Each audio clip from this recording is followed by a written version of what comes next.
¿Cómo están, chicos? Muy buenos días.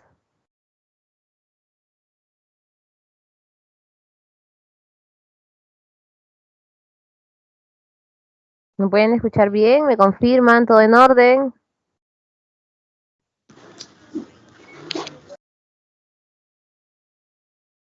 ¿Cómo están? Bienvenidos a una nueva clase aquí, todos reunidos. Buenos días, Miss. Buenos días, tesoro. Estamos listos para comenzar nuestra clasecita. ¿Quién sabe el tema de hoy? A ver, ¿qué nos Uy, no toca? me ¿Qué nos acuerdo. toca? ¡Ah! No han leído su boletín. Ya los conozco ustedes, yo sé cómo son. No mentira. Nos toca desarrollar geodinámica. En realidad, las dos primeras semanas corresponden pues a las ciencias básicas, ¿no? Geodesia y cartografía. Pero a partir de ahora empezamos a estudiar los subsistemas. Nuestro primer subsistema de análisis es la geosfera. Luego nos tocaría la atmósfera y luego la hidrosfera, luego viene la biosfera y terminamos con la sociosfera. Como empezamos con la geosfera, hoy nos toca la geodinámica. ¿Listo? Estamos para comenzar entonces. Vamos a empezar con una pregunta rompehielo el día de hoy. ¿Te gustan los sismos? Nas. No, mames. A nadie le gustan los sismos, ¿no? Pero pregunta también, ¿estás preparado para un sismo? La verdad, o sea, si ahorita no, ustedes saben que siempre cuando llega esta temporada, no está acercándose septiembre, octubre, empiezan los pronósticos de habrá un sismo fuerte en el Perú o ya toca. ¿Estamos listos? A ver. Sí, ¿no? Pero ya tienes ahí tu mochila de emergencia, has puesto tus cositas, máximo que tienes que tener ahí, ¿no? Tus mascarillas con mis gatos.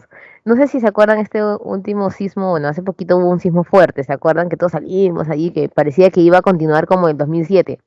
Ya, ese día la mayoría salió sin mascarilla. No sé cómo habrá pasado por donde estás tú, por tu cuadra, pero casi todos los vecinos ahí diciendo, hubo sismo fuerte, hubo temblor y todos sin su mascarilla. Las pobres mascotas salían ahí solitas, ¿no? Un caos. Claro, salí con mis conejos, no saben lo que me pasó a mí. Yo tengo, a mí nada más se me ocurre en pandemia tener un nuevo perrito, pero mi otro perrito falleció y encima tengo a mi hijita y a mi tía que necesita también ayuda, pues entre mi mamá y yo me estaba haciendo con mi hija, había dejado la puerta abierta, casi se escapa mi perro y un caos. Ya, pero pasa, imagínense. Y como yo vivo en una casa de construcción antigua, tenemos que salir rápido. Yo no podía agarrar a mi perrito y a mi hijita juntas, pero me había olvidado que también tienen que ayudar a mi tía. Entonces, ¿quién agarraba al perro? Y ese día nos pusimos a pensar qué íbamos a hacer si de verdad hubiese un sismo. Peligroso ahí el asunto. Claro, ¿no? En primero desde el tercer piso. ¿Cómo te lanzas? No. A mí yo siempre me he preguntado, mi casa es un piso, ¿no? Pero yo siempre me he preguntado qué pasará con las personas que les toma los sismos fuertes, terremotos en cuarto, quinto piso, porque en el 2007 muchos ya no pudieron bajar, pues. Entonces, ¿qué temor debe sentirse? Y pregunta también, ¿es necesario los sismos o no son necesarios los sismos? Sí, sí son necesarios. ¿Para qué? ¿Para qué? ¿Por qué los necesitamos? Pues, ¿por Para qué que tienen que la existir? Tierra libere energía poco a poco y no de un movimiento fuerte. Y todo se caiga abajo. Muy bien, excelente. Han venido hoy día ustedes atentos. Muy bien, tiene que liberar energía. El tema es que a veces libera pues más energía por unas zonas que por otras, también por el tema de los espacios volcánicos y tenemos la problemática cuando un lugar que es sísmico de forma constante no libera energía, como le está pasando al Perú. El Perú tiene sismos que se consideran fuertes a comparación de otros lugares, pero por nuestra zona deberíamos tener ya un terremoto, ¿no? Para liberación de energía. Y como no se da, pues la mayoría dice ya toca. Y esperemos que no toque. Listo, comenzamos así entonces nuestra clase de hoy.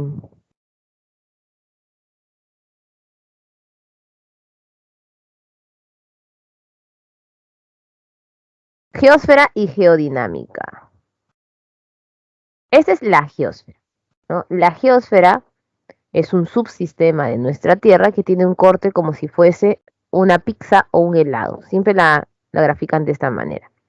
Nuestra geósfera se ha ido formando por miles y millones de años. Cuando recién empieza, tanto nuestra atmósfera como nuestra geosfera tenían una temperatura elevadísima por la cercanía con el Sol. Recuerden que estamos en una posición 3. Y la zona de la geosfera pues, era altamente de contenido magmático. Entonces tenía mucho afloro de lava por diferentes zonas o de erupciones volcánicas. La Tierra se fue nivelando y esto fue cubierto por una capa. Entonces la capa que nosotros vemos es la zona externa de la corteza, pero no vemos todo lo que fluye en el interior. Será tan fuerte la energía o la temperatura que se da en estas zonas que ustedes saben que el hombre ha ideado formas de visitar la atmósfera, ¿no? O sea, nosotros vamos con diferentes instrumentos y visitamos la atmósfera, pero no podemos ir al interior de la Tierra. No hay un instrumento que soporte las altas temperaturas del magma, ni nosotros podamos encontrar oxígeno a esas temperaturas. La geosfera tiene 3 capas: endosfera, mesósfera y litosfera, o también llamado núcleo, manto y corteza. ¿De qué va a depender? La primera corresponde más a una estructura de ubicación, que lo dice el modelo geodinámico. Endosfera, endo significa dentro, o sea, capa que está al fondo. Mesósfera significa medio, capa del medio. Y litosfera significa capa de roca, ¿no? De contenido rocoso. Listo, entonces ahí están las 3 capitas. Pero si nosotros le damos su nombre original, sería núcleo porque está al centro, manto que cubre el núcleo y la corteza, la estructura final. Por ahí hay otros nombres, ¿no? Le dicen NIFE al núcleo porque está contenido en lo que es níquel y hierro. Y así pues se van estructurando distintos nombres de las capas. Mesósfera lo vas a encontrar en las capas de la atmósfera también, que significa el medio, ¿no? Las capas de la atmósfera son 5 y la del medio también se llama mesósfera. Por eso que ese nombre es más que todo de ubicación. Desde el interior de la Tierra hacia afuera hay contenido de magma, magma caliente, ¿no? Este magma tiene que salir, aflorar. Entonces va constituyendo energía. La energía cuando va cruzando la astenosfera, y ahorita vamos a ver cuál es la astenosfera, comienza a convertirse en lo que nosotros le llamamos corrientes convectivas, que son las que liberan la energía, las pulsiones que liberan la energía. El núcleo está conformado por 2 partes, núcleo interno y núcleo externo. El núcleo interno es magma sólido, es como que la parte final, la roca grande de la Tierra. Y el núcleo externo es el magma más líquido en movimiento, pero todavía sigue siendo espeso, tiene mayor temperatura. El manto se divide en manto inferior y manto superior. El manto superior también es conocido como astenosfera, es como una zona de transición allí, ¿no? ¿Cuál es la diferencia? Que el manto inferior casi se vuelve un poco más sólido, pero la misma constitución del núcleo. En cambio, la astenosfera es como que el magma en su estado más líquido así. Pero es tan fuerte el movimiento que comienza a fragmentar cortezas. Y ahí vemos nosotros las placas tectónicas. O sea, la corteza se va partiendo por el calor de la astenosfera y la astenosfera en movimiento se encarga de moverlas de un lugar para otro. La corteza puede ser oceánica o continental. Es fácil, ¿no? Corteza oceánica, la que está debajo del agua, y corteza continental, la que nosotros vemos. Antes se usaba cial y cima, como vemos aquí. Cial para lo continental y cima para la parte oceánica. Era por su constitución de silicio y aluminio y silicio y magnesio, ¿no? Ahora, ¿qué nos va a interesar a nosotros? Lo que está encima es el relieve. El relieve es la parte externa de la corteza, es lo que nosotros vemos. Una montaña, un volcán, un valle, eso es lo visible. Y eso es lo que nosotros vamos a estudiar. Cómo se forma la parte externa de la corteza.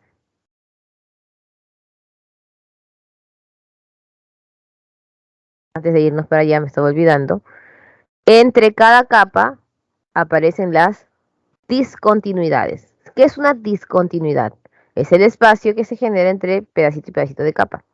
Entonces, el núcleo y el manto se separan por la discontinuidad de Gutenberg, que fue quien la estudió, y entre el manto y la corteza por la de Mohorovičić. ¿Ya? Allí es donde la energía fluye más rápido, en el movimiento de la corriente convectiva. Y cada espacio también tiene su subdivisión. El núcleo interno con el externo se dividen por Lehmann o Wishart, el manto inferior y superior por Repetti y la corteza oceánica y continental por Conrad. Estas discontinuidades son necesarias. ¿Por qué? Porque como la energía está saliendo con fuerza y la estenosfera va a darle movimiento, estas corrientes convectivas salían con fuerza y tendríamos pues terremotos todo el tiempo. En cambio, cuando tienen que pasar por las discontinuidades, se mueven ahí tan rápido, pero se quedan un tiempo. Entonces van moviéndose un poquito más lento, hasta formar recién las ondas sísmicas. Bien, hasta ahí estamos bien, ¿no es cierto? ¿Sí? ¿Todo en orden? ¿Se entiende lo que es la geosfera? Para pasar a analizar ya la geodinámica. Sí, Miss, todo claro.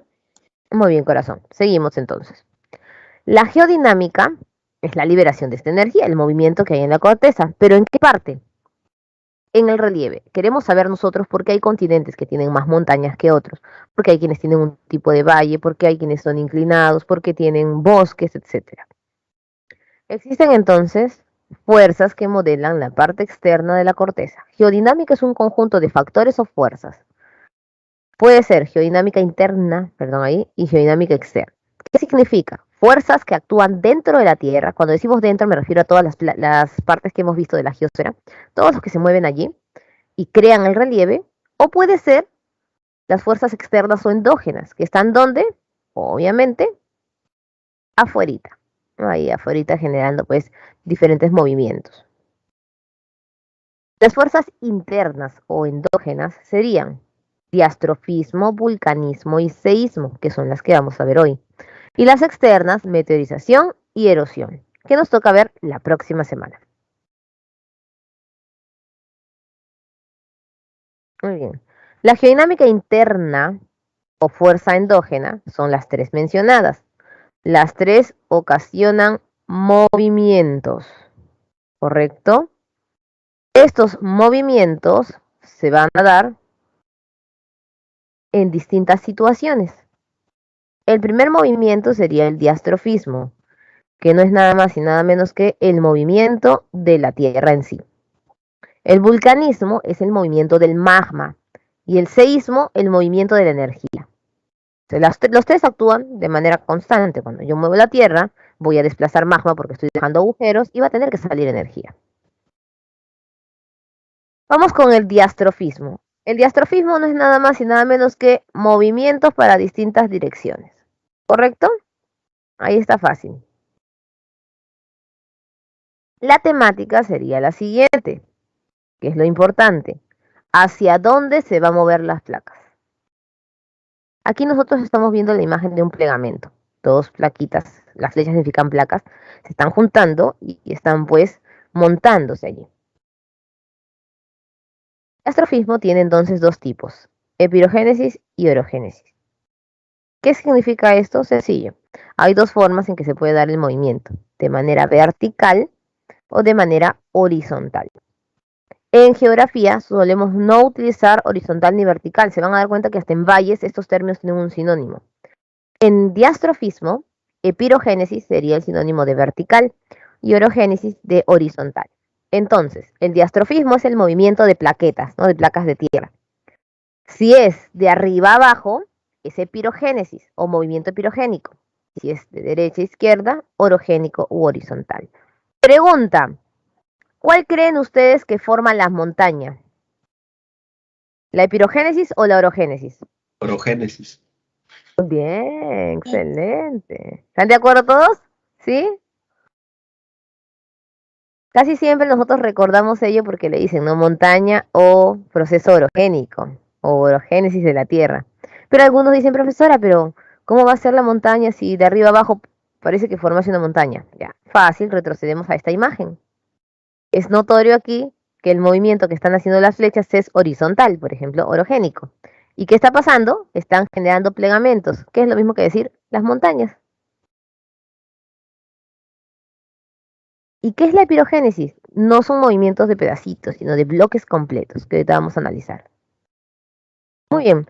La epirogénesis entonces es un movimiento vertical. ¿Listo? Este movimiento vertical va a levantar todo un continente hacia arriba.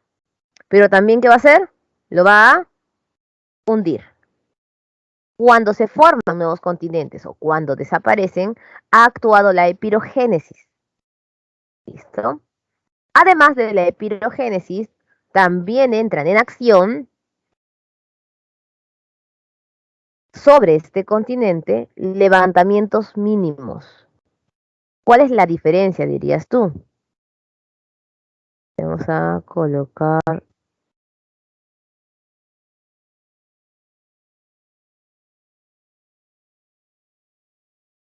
Ahora sí, quiero dibujar. Listo. Colocar nosotros sobre el continente elevaciones de esta forma.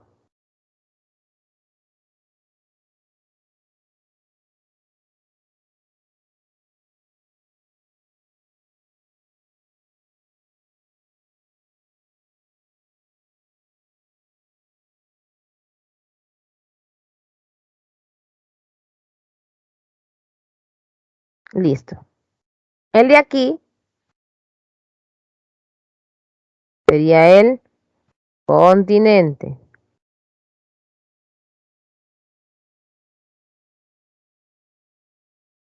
Muy bien. El continente se puede elevar, desaparecer. Y sobre este continente se van a formar pequeñas elevaciones también, que se llaman terrazas.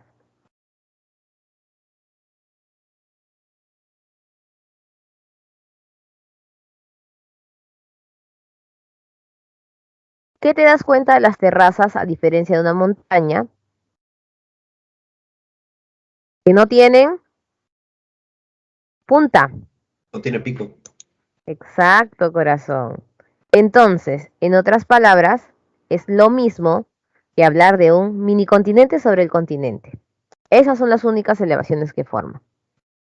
Cuando nosotros vemos los picos, allí sería orogénesis. Terrazas, tablazos también se llama. Y ese movimiento es lento y sostenido, porque si no, si esto fuera rápido, tendrías un continente y mañana no lo verías. Nosotros hubiésemos desaparecido, entonces no es así, no es poquito a poquito. ¿Qué va a formar en resumen? Continentes, ya sabes cuál es, terrazas, te acabo de dibujar, plataformas, ¿qué es eso? Estas son las partes de un continente. Lo de encima, la caída se llama plataforma o zócalo continental, el medio que soporta el continente se llama escudo y los tablazos que son las terrazas pero pegadas al mar. Además de todo lo mencionado, esta epirogénesis logra la isostasia. ¿Qué es la isostasia? El equilibrio. ¿Qué es el equilibrio? El orden que presenta el planeta. La epirogénesis ordena y la orogénesis desordena. Ordena y desordena. ¿Correcto? Es como nosotros en casa. Creo que ninguno de nosotros se pondría a limpiar su casa estando limpia, o sea, recién limpia. Tendrías que esperar a que sea un poquito de polvo, que esté un poco sucio, ¿no? Para limpiarlo. Es lo mismo en el planeta.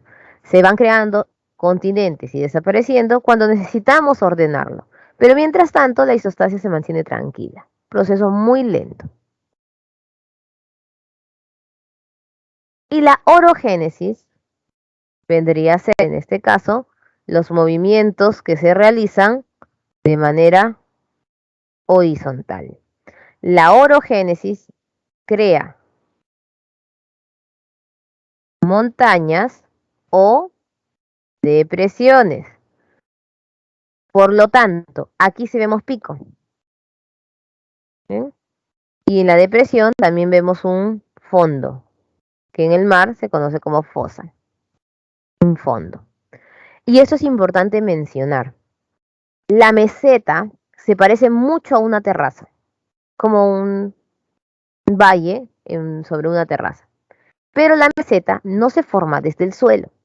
La meseta se forma en la montaña. Por lo tanto, la meseta también ingresa en el concepto de la orogénesis. Muy bien, hasta allí cómo vamos. ¿Todo en orden, chicos? ¿Sí? Sí, sí, Miss. Clarito, ¿no? Clarito. Ya, cuando no entiendan algo me avisan porque de ahí vamos avanzando un poquito más. En el caso de la... Creo que dejé de proyectar. Voy a proyectar, sí, sí. Ya, ahora sí. En el caso de la orogénesis vamos a tener tres formas: divergencia, convergencia y el límite transformante. Yo he dicho que se mueven de manera horizontal, más no he mencionado hacia dónde, ¿no? Entonces ya nos vamos dando cuenta aquí que la divergencia, ¿qué pasa con las flechas? Se están yendo, se están separando. ¿Qué pasa con la convergencia? ¿Se está separando? En la convergencia, aquí, la segunda, la convergencia. Parece que se Bueno, están sí. separando, claro, pero se Se están junta. juntando. Se juntan, mira, acá se separan y acá se juntan. Solo que esta flecha se desvía porque al chocar con esta no puede, ¿no? Entonces se va hacia abajo. Y la transformante es algo muy curioso. Hace un movimiento distinto al clásico movimiento horizontal. Es como que va de arriba para abajo, pero echado. Ya, ahorita vamos a ver cómo funciona esto, poquito a poquito. Empezamos con las teorías. Ya sabemos cuál es la teoría de la isostasia. La teoría de la isostasia indica el equilibrio de la Tierra. Hace mucho tiempo Arquímedes nos dijo que la Tierra tenía una tendencia a equilibrarse. Eso explicaba por qué se creaban ciertos continentes. Pero inicialmente todos los continentes estaban juntos y el mar fue desplazando los continentes. Esta teoría es la deriva continental de Alfred Wegener. Él dijo que el agua comenzó a fragmentar el continente, pero él le decía Pangea y Pantalasia. Pantalasia, que es el término más grande, hace alusión al más chiquito que es mar, y Pangea a la tierra. Entonces la Pantalasia fragmentó la Pangea. Todo iba bien, pero la mayoría se preguntaba qué pasó con el relieve que está encima, ¿no? En este caso, entonces, comenzaron a preguntarse por qué algunos continentes tienen montaña y a otros no tienen. Entonces, allí apareció la teoría de las placas tectónicas. Las placas tectónicas es una teoría moderna que manifiesta que las placas se desplazan entre ellas en el mismo continente y chocan y se separan. ¿Y cuál es la diferencia? Que aquí hay una relación de agua con continente, cosa que en la teoría de la deriva continental era el agua fragmenta y nada más se moviliza. Vamos a reconocer elementos muy importantes de las placas tectónicas.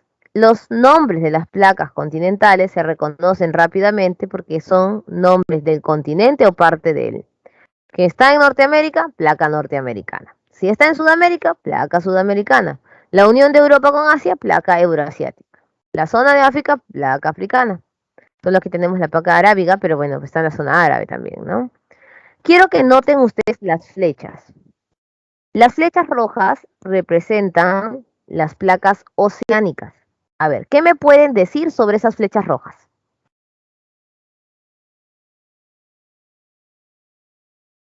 ¿Qué pueden darse cuenta? Se ¿Es la oponen. dirección? Dime, corazón, ¿te escucho?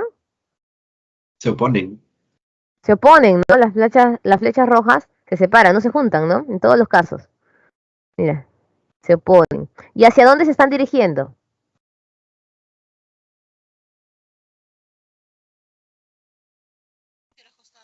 Hacia el continente.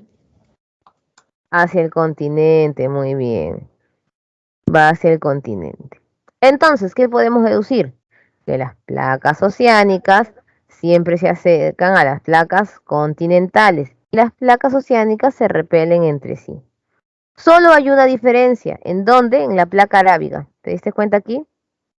La placa arábiga está chocando hacia la placa euroasiática, como que si todas se dirigen hacia un mismo lado. Y donde hemos señalado flechitas, que está puntuado, es porque no hay un límite. Es decir, parece que allí se está fragmentando, tiene pequeñas fisuras. Y esta de aquí, que es la más notoria, donde está justo la flecha roja subiendo, que no es lo común, es el Valle del Rift, que ustedes deben haber escuchado más o menos que es una fractura geológica que se está separando constantemente. Ahí entendimos. Seguimos. Esta es la placa Pacífico, que se encuentra obviamente en el Océano Pacífico, cerca de la placa Filipinas, y por este lado tenemos la placa de Cocos y la placa de Nazca. ¿Qué son los triangulitos que aparecen al lado del continente alrededor del Océano Pacífico?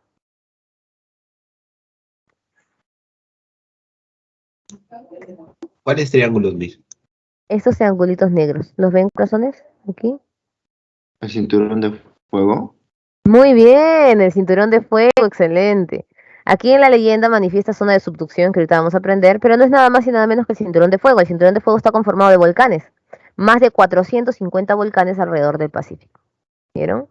Y coincide, para que más o menos vamos entendiendo, la formación del volcán con la zona de subducción, porque acá dice triangulito, zona de subducción. Seguimos analizando. Entre las flechas rojas, que son placas oceánicas, hay unas rayitas. Si nos vamos nosotros a la leyenda, nos dice dorsales. ¿Qué entendemos entonces? Que al separarse las placas oceánicas, ¿quiénes aparecen? Las dorsales. Correcto. Estamos bien hasta allí. Listo. Empezamos entonces por el primer movimiento, la convergencia. ¿Qué era la convergencia? Tranquilo, vamos a retroceder. La convergencia era el choque de las placas. Las dos flechas se unían. Choque de placas. Listo.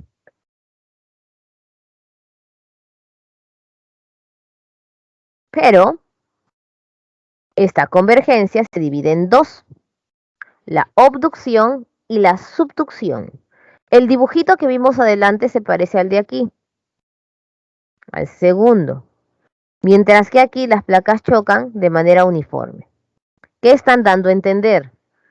Que en la primera opción, que se llama, esto de aquí se llama obducción, la primera palabra obducción, tendríamos nosotros el choque de placas continentales, dos placas iguales.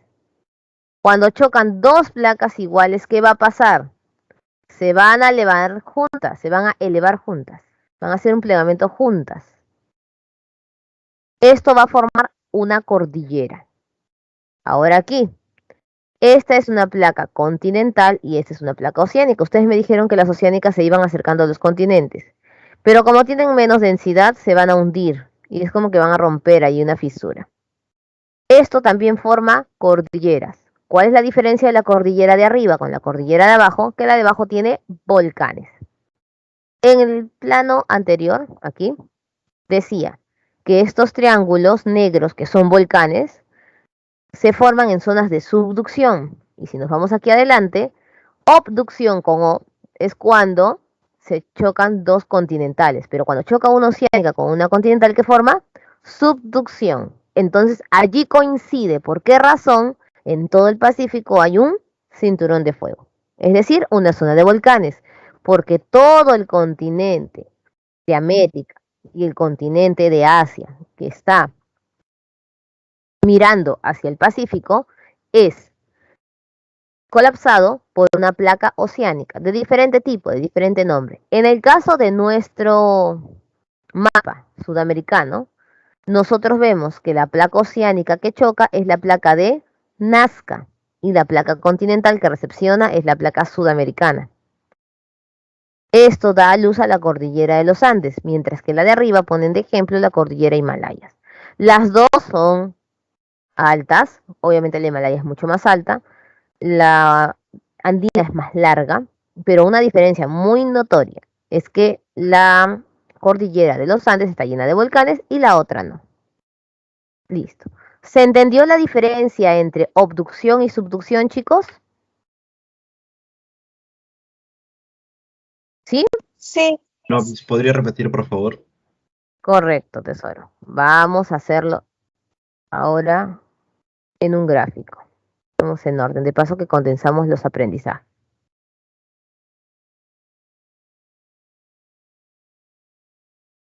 Ay, perdón.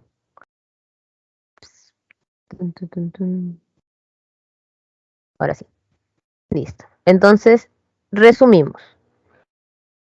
La geodinámica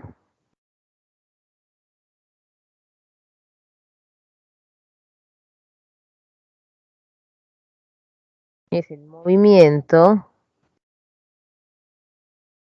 Operación de fuerzas para formar el relieve.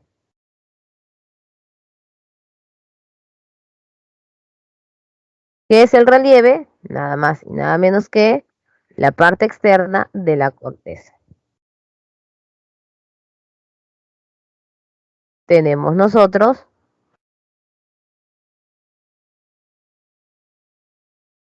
dos tipos de fuerzas.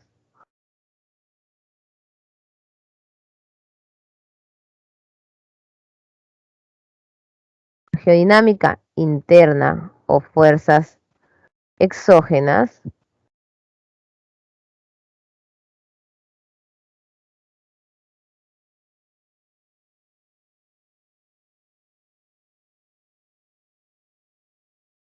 o endógenas.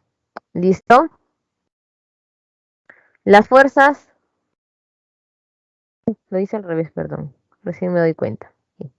La geodinámica interna o fuerzas, ahora sí, endógenas, que es dentro. La geodinámica externa o fuerzas exógenas. Ahora sí.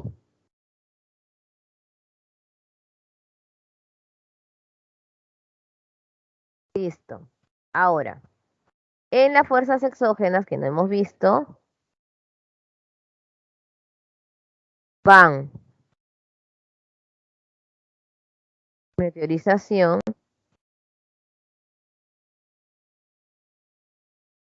y erosión.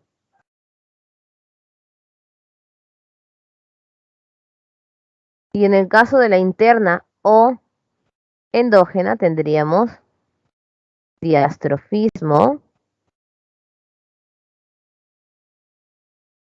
vulcanismo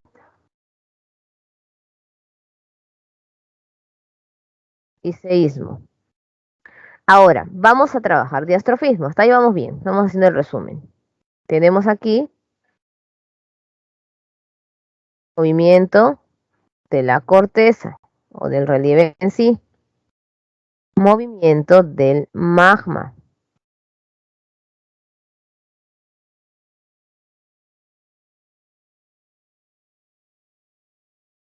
Movimiento de la energía.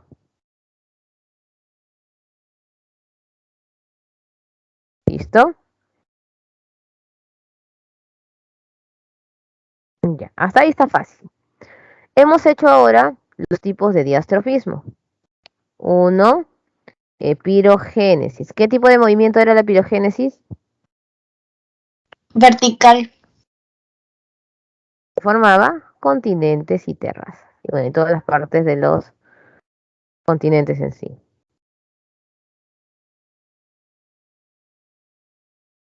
Y en el B, orogénesis, que era por lógica movimiento horizontal. Hasta aquí está. ¿Listo? Vamos a explicar la parte que era un poquito más complicada de entender.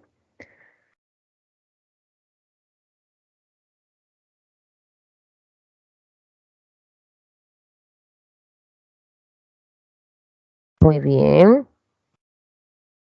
Y vamos a tener aquí tipos de pirogénesis. Primero, de orogénesis, perdón. Divergencia,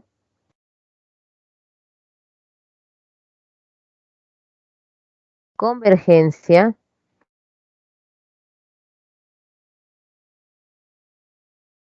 y transformante. Todavía no hemos hecho divergencia, aunque ya entendimos que la divergencia es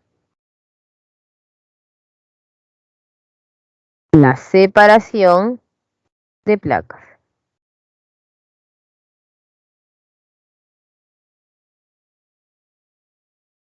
Esta separación de placas corresponde a las placas, como ustedes manifestaron, oceánicas.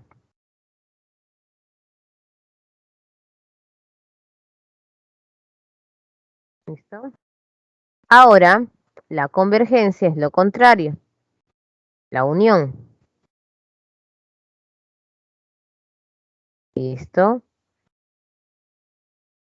Pero aquí nos habíamos quedado. Hay dos tipos de unión. Vamos a marcarlas aquí.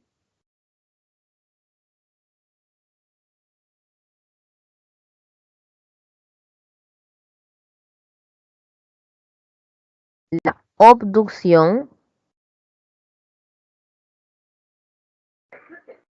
y la subducción. La obducción junta dos placas del mismo tipo.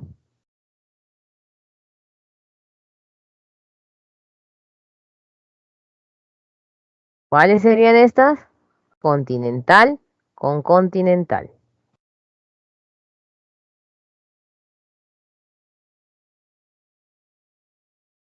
¿No? ¿Qué características tiene esto? Sencillo. Primero, de formar cordilleras. Segundo, un ejemplo, Himalaya. La subducción también es la unión de dos placas. Pero la diferencia es que son distintas, por eso una se hunde en la otra. Estas serían una placa oceánica y una placa continental. ¿Qué forman? También cordilleras, pero con volcanes. Un ejemplo es la cordillera de los Andes, donde se da la unión de la placa de Nazca con la placa sudamericana.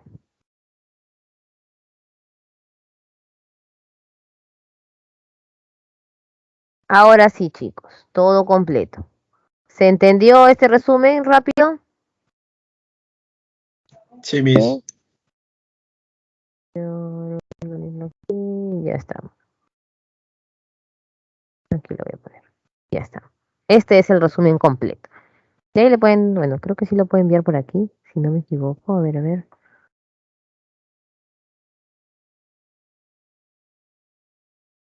Creo que sí se puede. Sí, ahí está.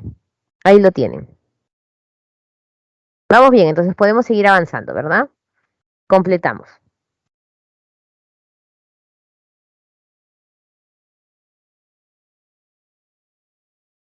Aquí nos encontramos. Luego hay relieves en el mar. Uno de estos relieves es una fosa. Esta fosa es un agujero. ¿Dónde se formó? En la subducción. Esta es la placa continental y esta es la oceánica y se hunde. En este agujero que queda, se forma una fosa. ¿Qué es una fosa? Es un agujero profundo en el agua. Tiene la característica que el agua más limpia y donde se puede analizar mejor está justo en ese agujero. Esa es la parte de la subducción de la fosa. Pero ustedes recuerdan, vamos a retroceder por si se me marean un poquito, aquí, que en la divergencia, que es la separación de placas oceánicas, acá están las flechas rojas, aparecían unas curvaturas que ustedes dijeron son dorsales. Estas son las dorsales. Mira, ¿qué es una dorsal? No es nada más y nada menos que una cordillera submarina. En otras palabras, una cordillera en el agua. ¿Cuál es la diferencia de una cordillera en el agua con una cordillera arriba? Que la cordillera en el agua o dorsal oceánica tiene obligatoriamente contenido magmático. ¿Qué significa eso? Que todas las montañas tienen magma. Todo está lleno de magma. ¿Eso es notorio? No, hasta que una de ellas sobresale. Ay, ¿cómo es eso, profesora? Ahorita nos vamos a ver ello. Vamos de nuevo a este cuadrito, vamos a irle añadiendo cositas.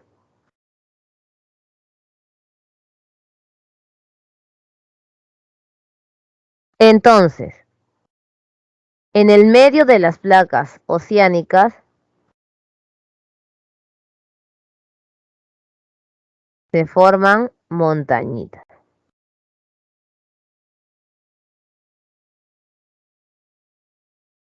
Estas montañitas se llaman dorsales.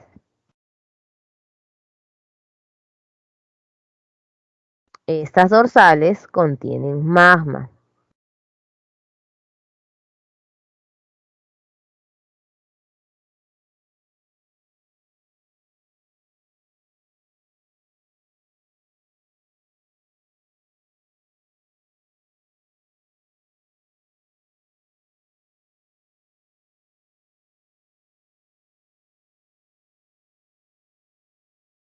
Ya ven, listo. ¿Cuándo funciona o cuándo se da el problema? Cuando aparece una montañita en el agua.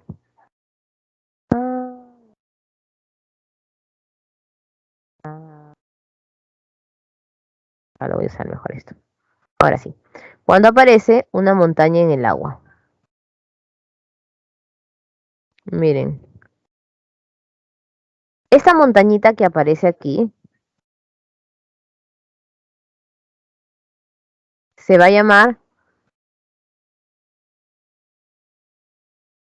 isla magmática.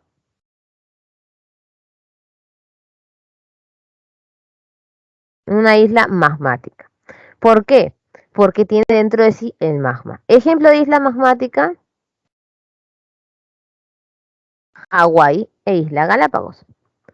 Entonces tú dirás, profesora, ¿significa que los que viven en Hawái están encima de un volcán cerrado? Sí, pero yo he visto que en Hawái tiene un montón de plantas, profesora. Claro, todo lugar que tiene, o mejor dicho, que contiene magma, todos estos lugares se caracterizan por ser zonas calientes para la agricultura, siempre y cuando no haya un sismo. Muchas personas siembran debajo del volcán, por ejemplo el Misti, ¿no? Los volcanes Ubinas, porque cuando ya ha habido un proceso de actividad, esta zona queda muy fértil, pero es peligrosa, tanto sembrar allí como vivir allí porque puede haber una erupción. Este volcán es un volcán cerrado, por lo tanto, si hay un terremoto fuerte se va a abrir y va a salir todo el magma que está ahí contenido. Es una dorsal. ¿Se comprendió que es una dorsal, chicos? ¿Sí? ¿Cómo vamos? ¿Cómo vamos? Bien, bien. Manito arriba, si todo en orden. ¿Se entendió que es una dorsal? Ahí tengo una pregunta, creo. A ver, a ver, a ver. Sí, todo en orden, listo. Repita, me dicen. A ver, ¿qué repito? Lo de la dorsal. Ya vamos otra vez ahí.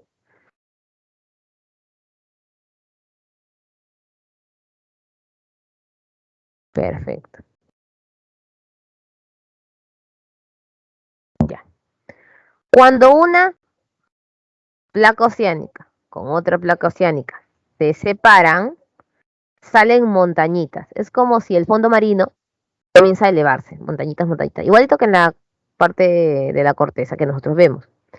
La diferencia es que no es como la Himalaya, que es una cordillera de montañas, ni es como los Andes, que es una cordillera de montañas y algunos tienen cráter, volcanes. Aquí todas las montañas son cerradas, pero todas tienen magma. Si tú partes una montaña va a salir lava, para que más o menos me entiendan. Pero como todas están cerradas, las personas viven allí. En toda la cordillera no, porque está debajo del agua, ¿no? La dorsal está debajo del agua, sino en los picos que sobresalen en el agua, que son las islas magmáticas. Allí viven en estas islas, como Hawái, Galápagos. Pero ¿qué es lo peligroso? O sea, lo bueno es que un lugar que tiene magma en el interior tiene tierra fértil para agricultura. Lo malo es que allí hay sismos fuertes y se abre, podría salir un montón de magma. Esa es una dorsal. Ahora sí, ¿quedó clarito? Sí, mis, ¿y las fosas? ¿A qué pertenecerían las fosas? A la convergencia. Vamos a mostrarla en el dibujito que estamos aquí. Ahí no, estábamos en el otro dibujito. Aquí. Ya. Las fosas irían aquí, en la subducción. ¿Cómo? Ahorita lo voy a mostrar. La abducción es una convergencia directa. Chocan y se van hacia arriba juntas. Para ser exactos, formarían una Montaña, sí, normal. Cordillera sobre la Tierra.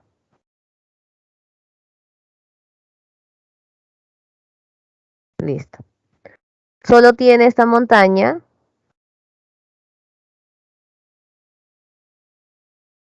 contenido rocoso.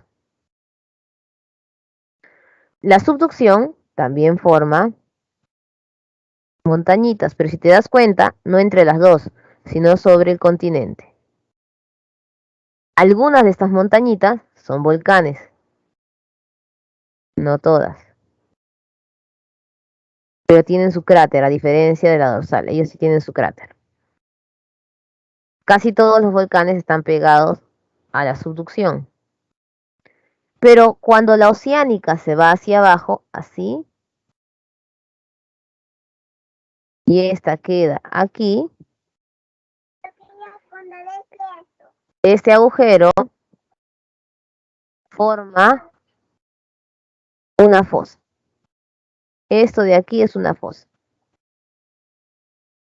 que no es nada más y nada menos que un agujero en el interior. En resumen, podríamos decir que las cordilleras se forman por convergencia. Si la cordillera es solo cordillera continental, es por convergencia de abducción. Si la cordillera se forma con volcanes, es una cordillera formada por subducción. Y en esa misma subducción hay un agujero. Este agujero se llama fosa y se da justo en la subducción. Ahora sí, ¿cómo vamos, chicos? ¿Bien? ¿Vamos bien? ¿Vamos bien? Ahí mis. Ahí, no, ahí hay una duda. Yo sé que hay una duda, si no dijeran ahí. ¿Cuál es la parte que no entienden? Porque el más complejo es este. Después el del tema de la próxima semana es mucho más Me sencillo. confunde subducción y obducción. Ya, la respuesta clara está en la letra. Si te mencionan que chocan dos placas del continente, obligatoriamente es abducción. Si choca una placa oceánica y una continental, es subducción. Otra cosa también es que cuando es subducción te dicen una placa se hunde en otra. Hay hundimiento. En la abducción solo chocan. Es lo único. Entonces van a describirte siempre. El hundimiento de una placa oceánica en una continental genera un agujero profundo. Ahí está, subducción. ¿Vamos bien? ¿Vamos bien? Gracias, mis. Sí, Ahora sí. ¿Todo claro? ¿Todo claro? ¿Alguien más tiene una duda, chicos? Choque y convergencia es lo mismo. Separación y divergencia. Antes le decían divergencia o abducción, pero ya ese término quedó desfasado. Ahora sí, podemos avanzar. Ahora sí, me encanta que estén entendiendo. Ese tema es el más complejo por los términos. No es que sea muy difícil, sino que... Vamos con otro término más. Si ustedes se dieron cuenta, habían tres bordes. O existían tres bordes. Convergencia. ¿Y quién nos falta? Transformante. ¿Quién es ese? Ahí vamos. Existen las famosas fallas. Dime el nombre de una falla que tú recuerdes. Hasta película le han hecho. San Andrés. ¿Qué es San Andrés? ¿Todos recuerdan la falla San Andrés, no es cierto? Ya. Justo vamos a llegar ahí. Porque es la más conocida. Las fallas son errores. O sea, has fallado, has cometido un error. Ya. Es un error de movimiento. Porque se supone que las placas deben ir así. Separándose, juntándose, o todo arriba o todo abajo. La dorsal, ya sabes que es una dorsal, es una cordillera, perdón, dentro del agua. Tiene un pedacito que por la fricción de separación de placas se ha roto, es como que se ha rasgado, se ha hecho una herida ahí la dorsal, se ha hecho una herida. Esa herida se llama falla. ¿Por qué? Porque en lugar de separarse y juntarse, se va de arriba hacia abajo, como ves aquí. ¿Por qué le dices falla? Porque se supone que el movimiento de arriba hacia abajo es epirogénesis, pero la epirogénesis no es en un pedazo, es todo el continente. Y tampoco hace el movimiento de erogénesis, entonces es un error. ¿Listo? Hay falla normal y falla inversa. Si te das cuenta, cambia la posición. Pero ¿cuál nos va a interesar? Es la falla de desgarre. Es aquella que no va de arriba para abajo, sino que se hace el hueco en la dorsal y hacen esta fricción, esa vibración. Esta falla de desgarre ocasiona un montón de energía porque están chocándose, chocándose, chocándose cada rato. ¿Listo? Liberación de energía. ¿A dónde queremos llegar? De todas estas 4 fallas que ves allí, que es la normal y la de desgarre, pero obviamente en inversa las dos, por eso son 4, hay una falla de desgarre que es tan fuerte esta fricción que la fricción se ve en la tierra. Es que tú cuando caminas por allí ves como un hueco, una línea. Ya.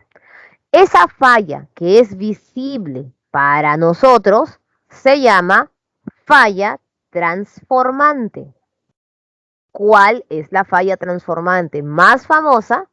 Es la de San Andrés, que es entre la placa Pacífico y la placa norteamericana.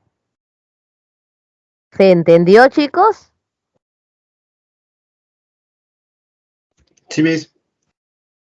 Vamos Sí, a sí, complementar esto con un video y con el gráfico que estamos armando, ¿no? Entonces, la falla transformante, en este caso va a ser una falla de desgarre, porque va de costadito así, pero que se ha hecho visible en el relieve y todos vemos pues la fisura. Esa es una zona altamente sísmica. Y la más famosa es San Andrés.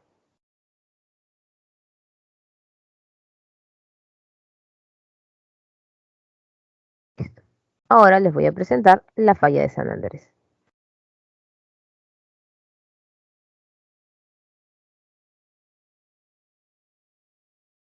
Obviamente la película, si es que la han visto ustedes, ya es más sensacionalista, ¿no? Va como que al problema en sí, pero no te muestra la formación de la falla. ¿Listo? Ya está para comprar. Estamos aquí, estamos aquí. Ventanita. Aquí está el video. Ah, pero no les he puesto sonido. Sonido, sonido, incluye sonido. Ahora sí, nos vamos a la falla. 3, 2, 1, va. La falla de San Andrés es la más grande del planeta y se encuentra situada en pleno cinturón de fuego, es decir, la zona que concentra la mayor actividad sísmica del planeta.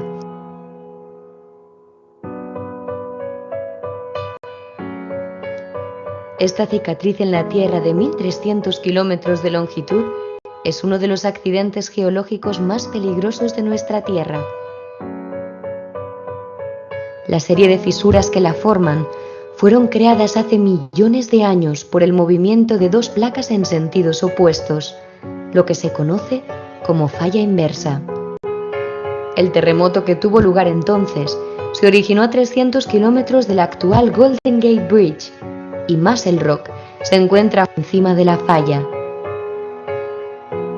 Hace millones de años, la placa del Océano Pacífico chocó contra la de Norteamérica y comenzó a hundirse bajo ella, lo que se conoce como subducción. Este movimiento frente al de la inamovible placa de Norteamérica hizo que la placa del Pacífico comenzara a deslizarse hacia arriba, provocando así una falla horizontal. Los científicos afirman que si los movimientos de la placa continúan su curso, dentro de 30 millones de años, Los Ángeles podría llegar a convertirse en un suburbio de San Francisco. El mayor seísmo registrado en la zona fue el Gran Terremoto de San Francisco en 1906, un terremoto de 7,8 en la escala de Richter, que provocó el caos en la ciudad y miles de muertes. No obstante, los expertos creen que el próximo seísmo será el más grande conocido hasta el momento, el llamado Big One. Un terremoto de 8 grados de magnitud que podría provocar hasta 18.000 muertes y colapsar los servicios médicos de Los Ángeles, sin contar con las más de 200.000 familias que podrían perder sus casas. El coste de este desastre se ha estimado ya en unos 25.000 millones de dólares y los científicos advierten que podría darse en un periodo de menos de 30 años.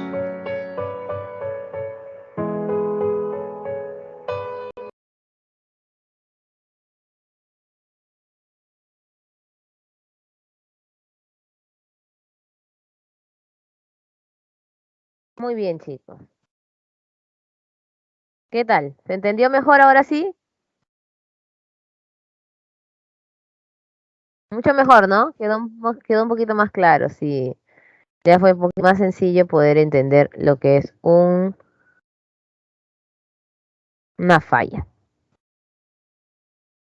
Listo, vamos ahora al siguiente proceso. Con ese proceso ya hemos terminado. Nos vamos al proceso del vulcanismo, que es el proceso número 2.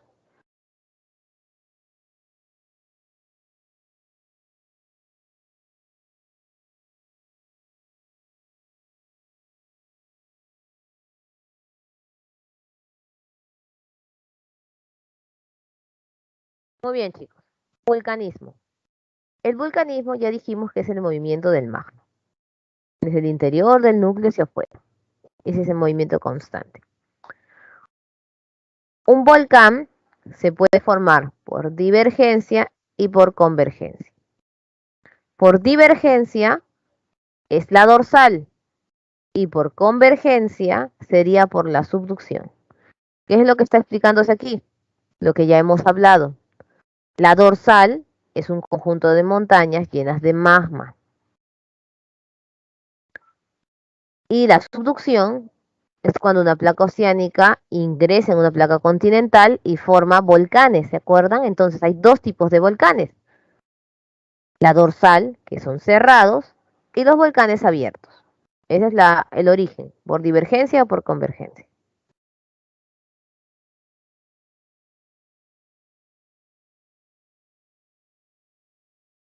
Existen dos tipos de vulcanismo. Ya no es por origen. El primero es cómo se forma un volcán, sino qué es lo que se da dentro ahora. Intrusivo y extrusivo. Extrusivo es fuera, intrusivo dentro. Fuera y dentro. Extrusivo es todo lo que salga del volcán. Cuando el magma sale, se llama lava. Esto es importante mencionar. Lava.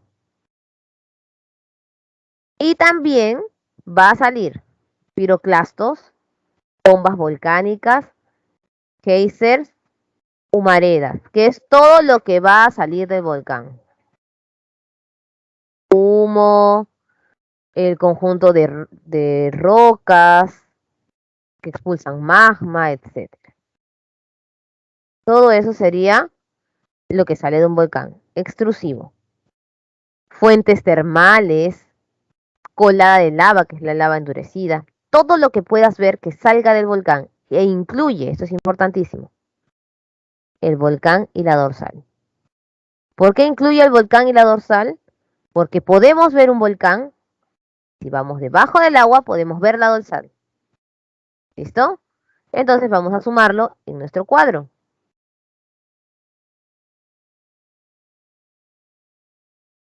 Hay dos tipos de vulcanismo, no origen, sino tipos.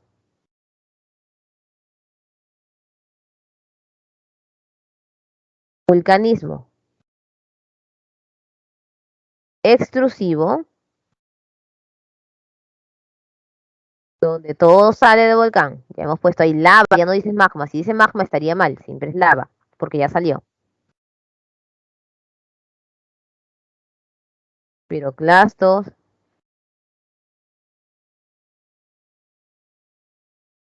bombas volcánicas. Y voy a poner en mayúscula, bueno, acá hay etcétera. Y viene volcanes y dorsales.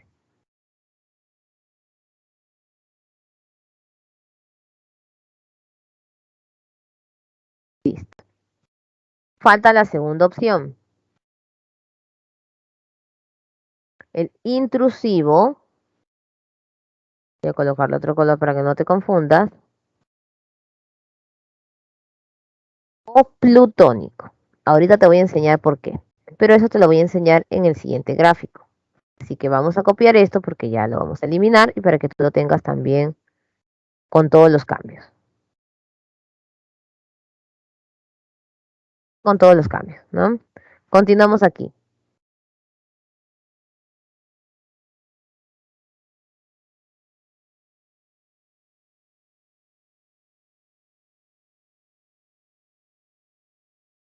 Vulcanismo intrusivo plutónico.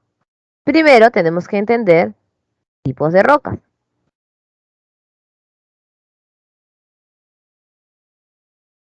Ya. Una roca es la composición de corteza que todos vemos. Las rocas, dentro de sí, tienen minerales.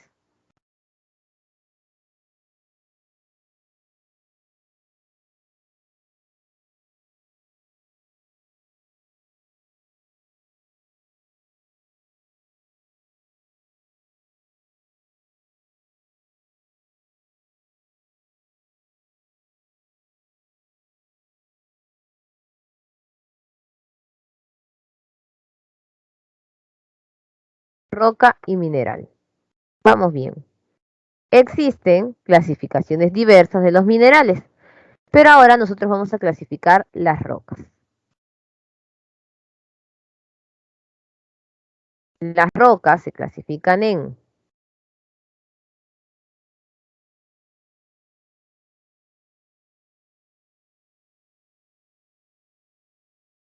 ígneas,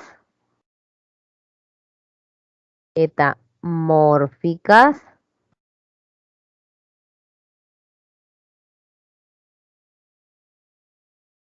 sedimentarias.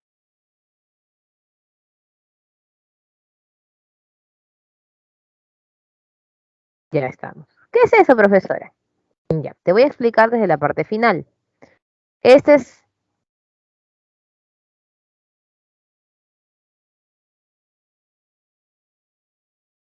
la tierra que tú ves.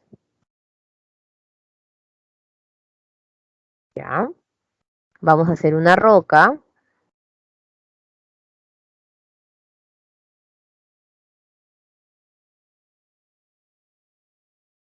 Esta es una roca.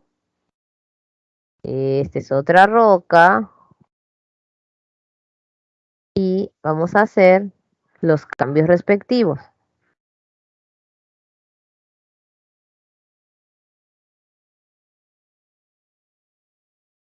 Ya. La situación es la siguiente. Esta roca que está dentro de la tierra, mira, se conoce como roca ígnea. ¿Por qué?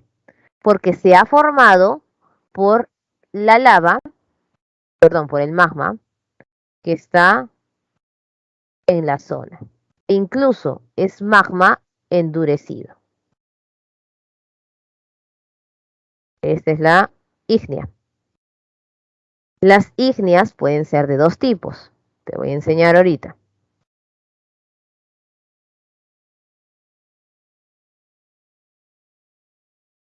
Plutónicas, que son las que se quedaron dentro de la Tierra, como estamos viendo aquí, y las rocas que llegan a salir un poquito. Se ve un poquito de ellas. Estas se llaman filonianas.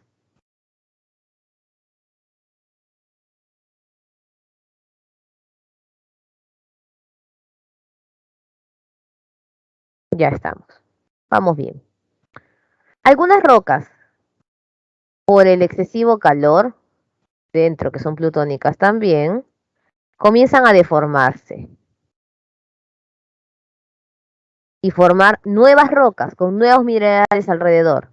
Se llaman metamórficas porque tienen nuevas composiciones. Aunque también les llaman metamórficas a aquellas rocas que salen y se modifican, pero ya no adentro, sino afuera.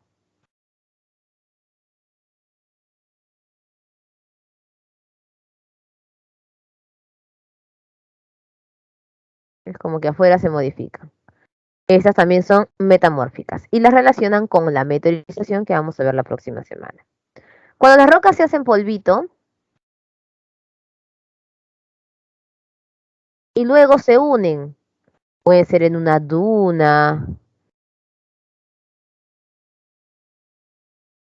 en una playa, etcétera, a esta parte final, cuando ya no se mueven de allí y ahí se quedan, le llaman rocas sedimentarias. ¿Por qué se sedimentan? sedimentación. Esta es la parte final de la erosión. Estas estarían aquí en este lugar. Vamos a colocarle el punto ahí para que la reconozcamos. Las sedimentarias. ¿Listo? ¿Por qué se llama vulcanismo intrusivo o plutónico?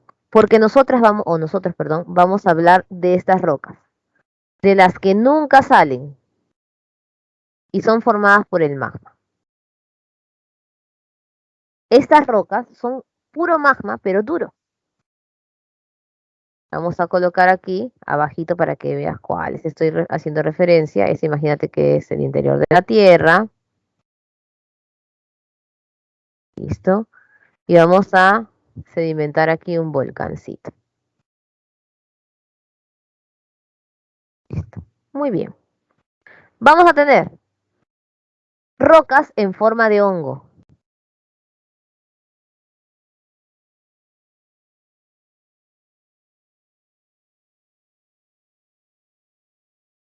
Vamos a tener rocas que generan hendiduras. Vamos a tener unas rocas grandes al fondo.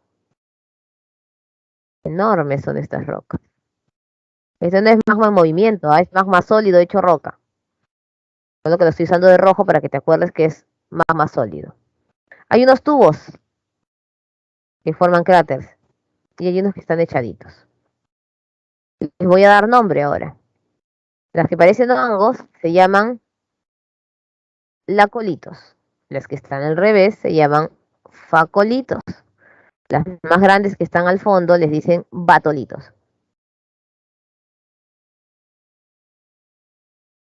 Los tubos diques y los tubos horizontales sills. Los lacolitos, cuando siguen empujando hacia arriba, ¿qué van a formar? Los de aquí. ¿Montañas, profesora? No. Estribaciones andinas o cerros. Los lacolitos forman cerros. Y los batolitos, cuando salen, forman cerros mucho más grandes. Voy a cambiarlos de color para que más o menos te imagines. A estos cerros mucho más grandes, formados por los batolitos, se le llaman cerros regionales, que son los que aparecen por Chosica, San Juan de Lurigancho, Caraballo, que dan la vuelta por todo el distrito prácticamente. Eso sería el vulcanismo intrusivo. ¿Qué cosa? Este pedacito de aquí que hemos graficado después de explicar la composición de las rocas. Y ya sabemos por qué también se le llama plutónico. Muy bien, chicos. Hasta allí. ¿Tenemos alguna duda? No, Miss. ¿Alguna duda? Quedó claro esto, ¿no? Más que todo son los nombres. De igual manera, como hasta ahorita se les ha enviado, les voy a enviar la pizarrita. Y vamos creando entre todos. Dudas, chicos, vamos, Antonella, ¿alguna duda, corazón? Todo claro, profesor. Muy bien, tesoro, excelente. Cuando tengan alguna duda, me preguntan, por favor. Aquí está. Ese es el intrusivo. Mira, tienes los diques, ya sabes que son tubos. Forman la chimenea volcánica, donde sale obviamente el volcán, el cráter. Los sills son los echados. Batolitos, los grandotes que están aquí, ¿has visto? Enormes. Tenemos aquí los lacolitos. Y esos han puesto los enolitos, que te das cuenta que son pequeñas rocas que se forman dentro de los batolitos. En nombres de intrusivo existen un montón, pero casi siempre dan la vuelta en estos que ya son los básicos. Y ahora nos toca la actividad sísmica. Se llama en realidad seísmo. No hay como una traducción cotidiana decirle sismo, pero su verdadero nombre es seísmo. ¿Listo? Tenemos allí un sismo o seísmo es la vibración de la Tierra producida ¿por qué? Por la liberación de energía. Ya sabemos que diastrofismo es el movimiento de las placas, vulcanismo del magma y el seísmo en sí es la energía. La energía se puede provocar por varias cosas. Una erupción volcánica puede ocasionar un sismo. El movimiento de las placas puede ocasionar un sismo. ¿Ya?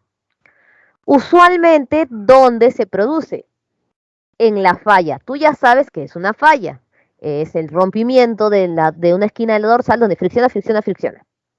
Aquí en esta falla no es necesario que sea transformante, ¿ah?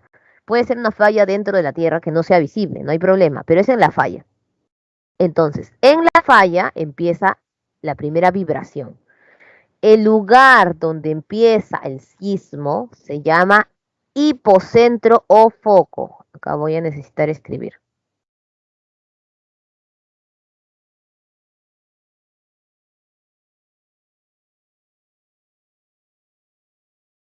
Muy bien.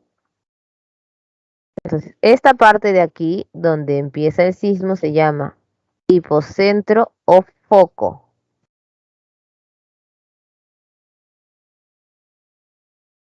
¿Dónde se da? En la falla.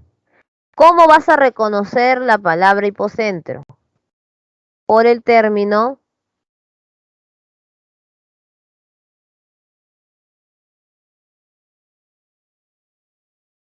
profundidad.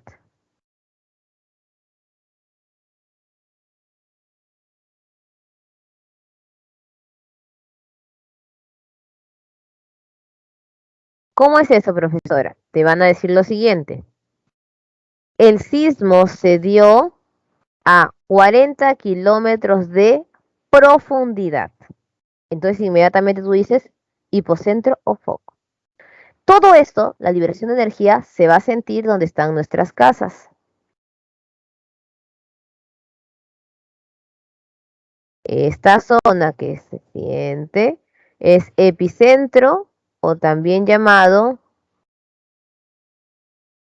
epifoco.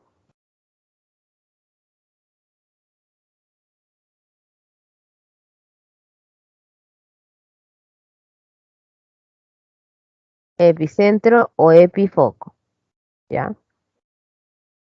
Si el hipocentro se reconoce por la palabra profundidad, el epicentro se reconoce por la ubicación.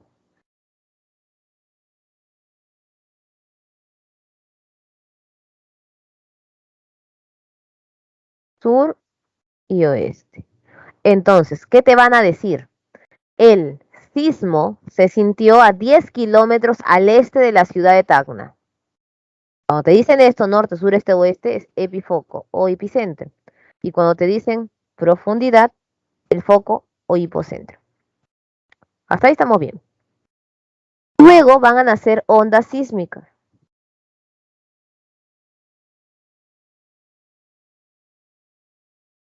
Alrededor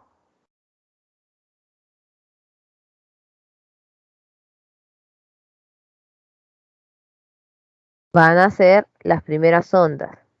Se van a llamar primarias o longitudinales. Estas ondas primarias viajan por medio sólido y líquido. ¿Qué significa? Que si hay un sismo en Japón, terremoto, donde las ondas primarias tuvieron más fuerza, esto puede perjudicar a América a través de un tsunami, por ejemplo.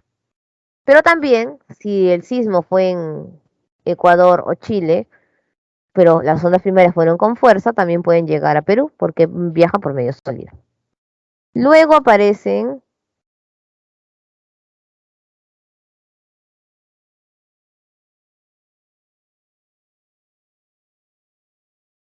las que cubren a las primarias, que se llaman secundarias o transversales, solo viajan por medio sólido.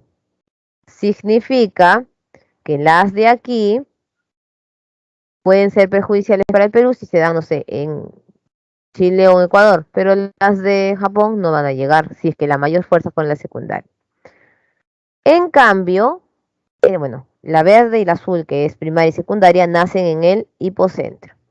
Pero existen otras ondas que nacen en el epifoco, en el epicentro, acá arribita.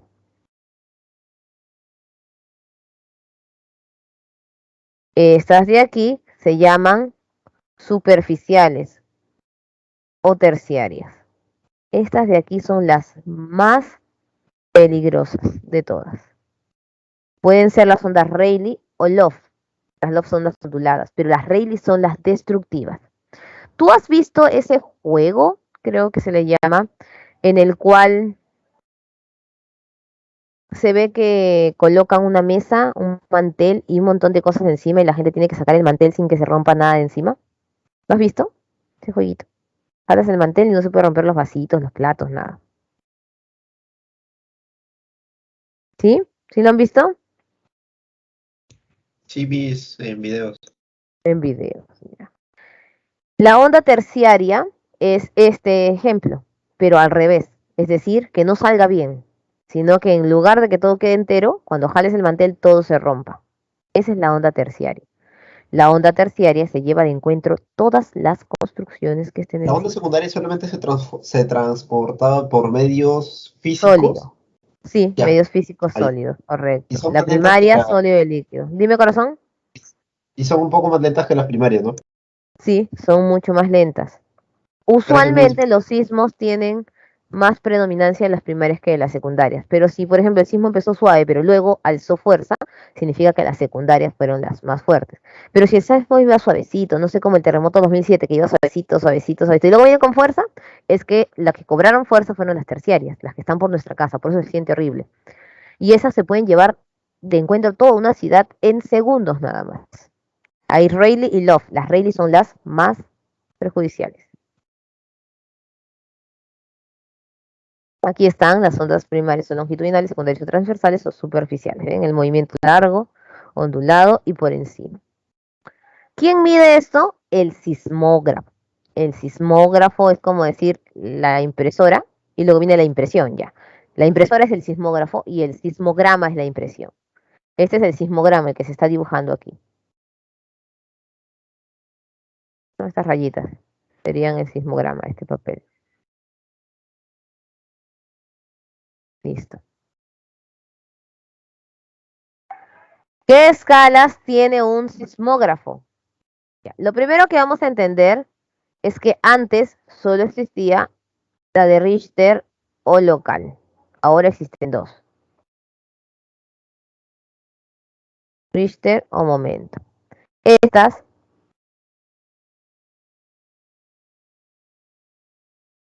se utilizan para medir la magnitud. Y estas de aquí se utiliza para medir la intensidad.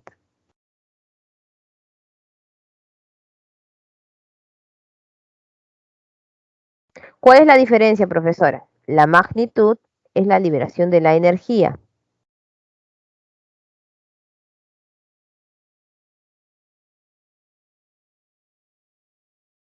Mientras que la intensidad son los daños.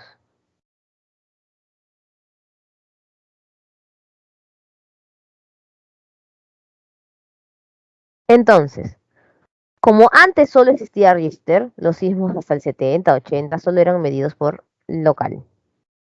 Pero ahora existe magnitud total, que es la de momento. La diferencia es que Richter solamente capta la energía en el hipocentro, pero no en el epicentro. Momento capta las dos instancias. ¿Qué ha hecho Perú? A partir de 6.5, 6.9, esto a veces varía dependiendo, pero la mayoría de 6.9 para adelante, o sea, para abajo digo, sería Richter. Es decir, lo que tú le llamas popularmente temblor, aunque en realidad debería ser ese sismo leve, porque temblor es la vibración que todo sismo tiene. Y momento se utiliza para terremotos, 6.9 en adelante. Ahorita vamos a revisar cuál es la cifra que también utiliza la PRI, porque esto cambia entre 6.5 y 6.9. Y Mercalli modificada va a ser para la intensidad de los daños. ¿Cuánta destrucción hubo en un porcentaje? Se va a medir por Mercalli modificada. Y otra diferencia es que este fue en números romanos, no va en números normales.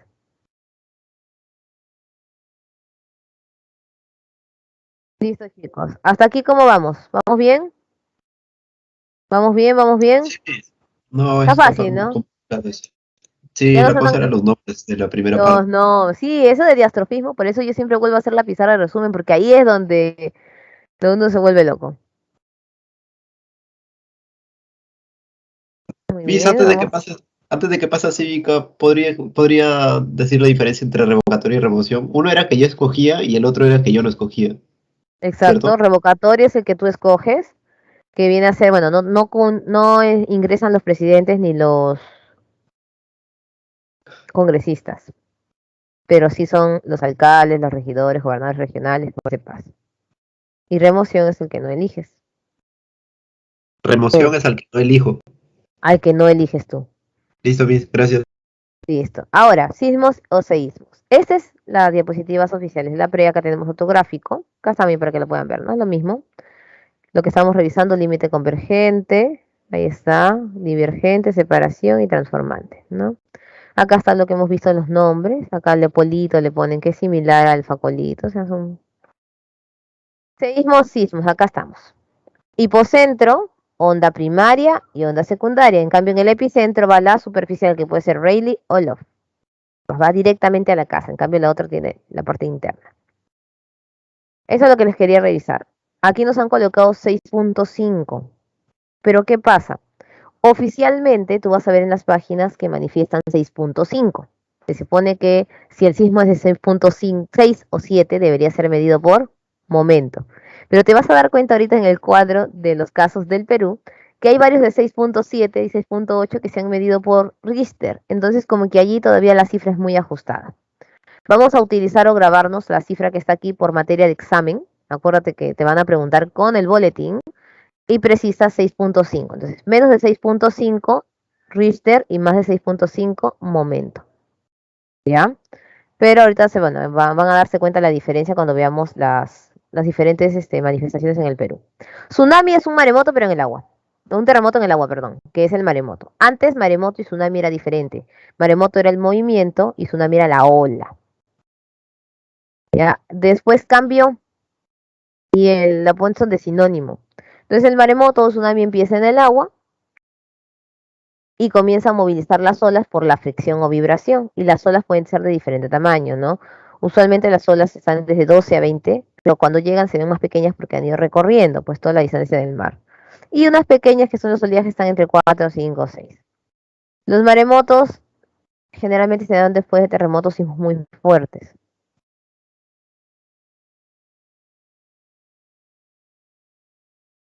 Y en el caso del tsunami, vamos a ver nosotros que se va a medir de la misma manera que los sismos, pero va a haber una central en Honolulu que nos va a decir a nosotros si se está generando un tsunami en el Perú.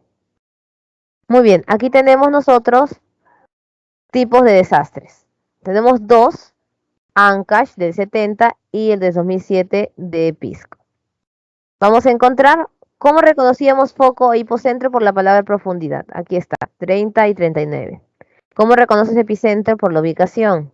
Oeste, oeste. ¿Ves? Al oeste, oeste. Puede ser este, norte, sur. Magnitud, 7.8 Richter. Profesora, pero se supone que es 6.5. Ya, es que está en los 70 y todavía no existía la escala de momento. 7.9 la de momento. Luego tenemos ahí la intensidad.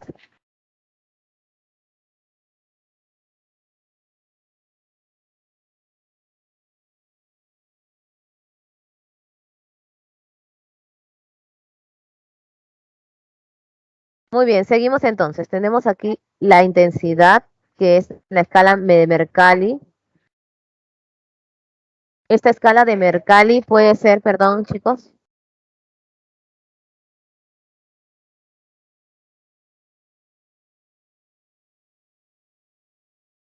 Muy bien, la de Mercalli puede ser entonces en números romanos. Tenemos ahí 7, 8 y tenemos 7 la de Mercalli modificada. La intensidad se mide en los daños. Estos daños están aquí, que son el impacto socioeconómico, 67.000, 150.000, 800.000. En el otro tenemos 597 muertos, 1.800. Ahora, la escala de Mercalli, que es la intensidad, no mide números. No te va a decir cuántos son los muertos, cuántos son los heridos. Simplemente te va a decir un porcentaje en base a cómo fue el sismo, ¿no? Y luego lo vamos a describir posterior a ello. Vamos a hacer la descripción precisa. Acá 7.9 sí se va a utilizar momento porque es el de ICA, que ya está pasando pues la cifra oficial. Pero antes de irnos, yo quiero, o sea, de irnos a Cívica me refiero y hacer las preguntas, quiero mostrarles aquí también otro, es el de Arequipa, que es el de hace poco. 30 kilómetros de profundidad, sigue siendo foco. Mira aquí, eso es lo que quería mostrarles. Este sismo es actual, 6.9. 6.9 se utilizó Richter y no se utilizó momento. Y se supone que ¿cuál era la regla? Que pasando de 6.5 se utilizaba momento. Como hay siempre esta cifra que por ahí hay complicaciones, por eso entre 6.5 y 6.9 se puede ver la repetición de Richter o de momento. Pero después queda muy claro. Pasas de 7 y obviamente ya es momento, y si es un terremoto antiguo, te quedas pues con la versión de Richter. Muy bien, chicos. Ahora vamos a un video final sobre los sismos más importantes en el Perú.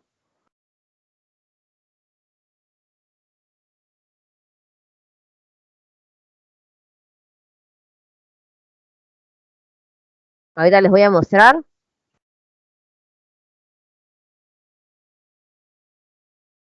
¿Listo? Para que puedan ahí ver lo más importante.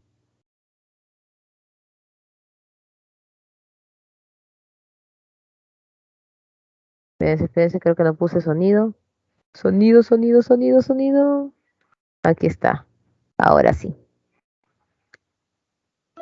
Hace 49 años, un terremoto, considerado el más destructivo de la historia del Perú, produjo un aluvión que sepultó la ciudad de Yungay, en Ancash. Aquel movimiento telúrico, de 7,9 grados, fue registrado a las 15:23 horas y duró unos eternos 45 segundos, lo que bastó para que se produjera el desprendimiento de un enorme bloque del Nevado Huascarán.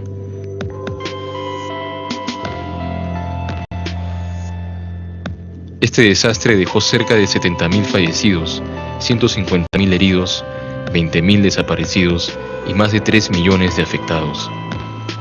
Su epicentro se localizó frente a las costas de las ciudades de Casma y Chimbote, en el Océano Pacífico, teniendo como resultado 22 provincias de las regiones de Lima, Ancash y La Libertad afectadas.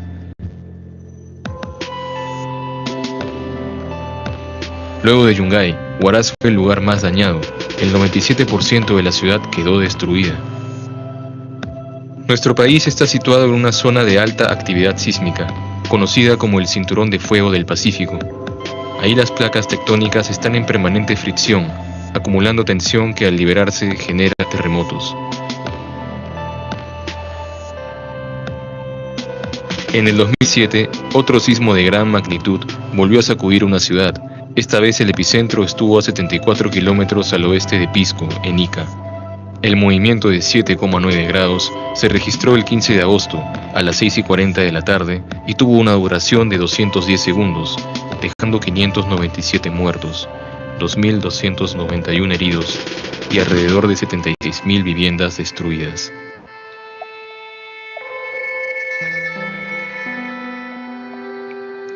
Pasaron casi 15 años para que otro movimiento de gran magnitud sacudiera otra parte del Perú. El 26 de mayo, a las 2:41 de la madrugada, un sismo de 8 grados remeció Loreto. Este tuvo una duración de 127 segundos y su epicentro fue a 60 kilómetros al sur de Lagunas, Alto Amazonas. El sismo llegó a percibirse en varias regiones del país, así como también en distintos países cercanos como Ecuador, Colombia y Venezuela. A causa del siniestro, 2 personas fallecieron y otras 15 resultaron heridas.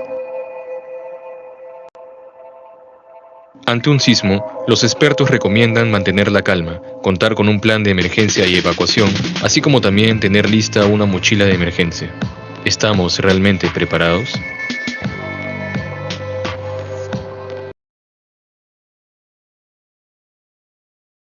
Muy bien, chicos. A ver, respondamos la pregunta del video final y dice, ¿estamos realmente preparados? No, Miss. No estamos preparados, en realidad no estamos preparados. Eso es lo que genera el temor, ¿no? Ya saben, entonces, para sismos, bueno, mantener el 6.5 que está en el boletín.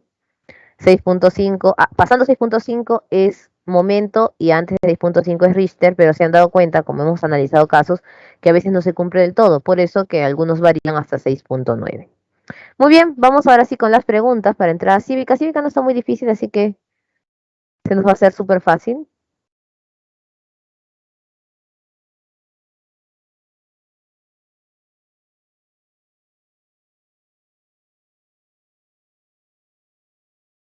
Muy bien, vamos a ver las preguntitas por allí. Un segundito.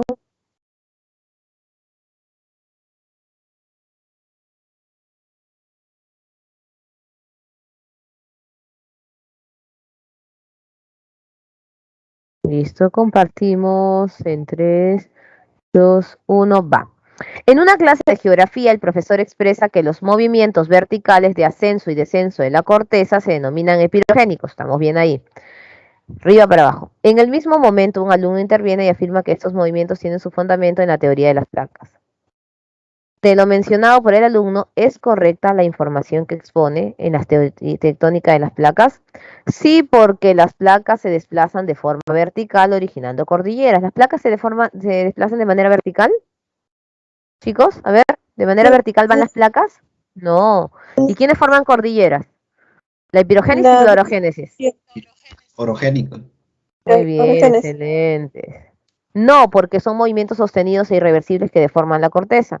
No, bueno, eso sí me olvidaba mencionarles, justo me acabo de acordar. La divergencia crea porque salen las dorsales, la convergencia destruye, como se han dado cuenta, ¿no? Pero en este caso, todo el proceso de orogénesis hace todos estos cambios y sostenido solamente sería el epirogénesis. Entonces hay una contraposición. Sostenido sí es hiperogénico, pero irreversible que deforma es orogénico. Sí, porque con la interacción de las placas se evidencia el equilibrio de la corteza. Equilibrio es con la epirogénesis, pero la interacción de las placas no es epirogénesis. Muy bien, chicos, letra D, no, porque estos movimientos se fundamentan en la teoría de la isostasia. Los diques, ¿se acuerdan los diques? Son para arriba. Son cuerpos signos que se presentan como estructuras de forma tabular, que rellenan una fractura. Atraviesan parte de la litosfera conectando el sistema magmático entre diferentes intrusiones. Son los tubitos. De lo mencionado, el tipo de formación resulta de un volcanismo extrusivo. Extrusivo es todo lo que sale. No. Epirogénesis, a ver, ¿tiene que ver la epirogénesis con la parte del volcán? No. Magmática exótica. No. Muy bien, intrusivo, no es un tipo de roca de adentro de la Tierra. Unimos. En el intrusivo se encuentran los pirolitos, creo, y piroclastos, ¿no? No, ese es extrusivo. Piroclasto es lo que sale, claro, es lo que sale. Piroclasto es como una manga de fuego, así con piedritas. Sale. Adentro solo están las rocas, nada más. Listo, gracias. Unimos aquí.